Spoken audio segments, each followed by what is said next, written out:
Weight loss అవ్వాలి అనుకునే వాళ్ళు, మంచి హెల్తీ ఫుడ్ తినాలి అనుకునే వాళ్ళు ఒక్కసారి ఇట్లా ఓట్స్ తోటి సూప్ ట్రై చేయండి. టేస్ట్ అయితే సూపర్ ఉంటుంది. పొద్దున బ్రేక్ఫాస్ట్లో కానీ డిన్నర్లో కానీ తినండి, చాలా మంచిది మనకు. పిల్లలు కూడా మంచిగా ఎంజాయ్ చేస్తారు, బాగా నచ్చుతుంది పిల్లలకు కూడా. ఎట్లా చేయాలంటే కుక్కర్ పెట్టుకొని కొంచెం నెయ్యి వేసుకొని సన్నగా కోసిన ఎల్లిపాయలు, అల్లం ముక్కలు వేసినాక సన్నగా కోసిన ఉల్లిగడ్డ కూడా వేసుకోవాలి.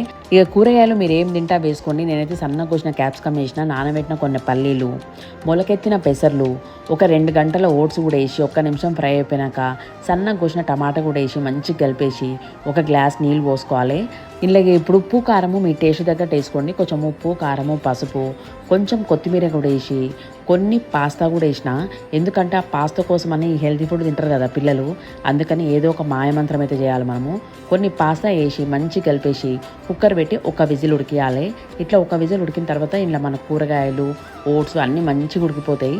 ఇప్పుడు ఇంకొక గ్లాస్ నీళ్ళు పోసి రాగి పిండి నీళ్ళలో కలిపి ఇలా పోసి మంచిగా కలిపేసి ఒక 5 నిమిషాలు అయితే ఉడికించేయాలి. అందులోనే కొంచెం దంచుకున్న మిరియాల పొడి కూడా వేసి మంచిగా ఉడికించుకుంటే మన వెజిటేబుల్ ఓట్స్ సూప్ అయితే రెడీ అయిపోతుంది. నిజంగా టేస్ట్ చాలా బాగుంటుంది, చాలా మంచి హెల్తీ ఫుడ్. పిల్లలకు కూడా ఇట్లా 1 వీక్ ఒకసారైనా చేసి పెట్టాలి. మనకి కూడా పిల్లలకు కూడా చాలా మంచిది. ట్రై చేయండి.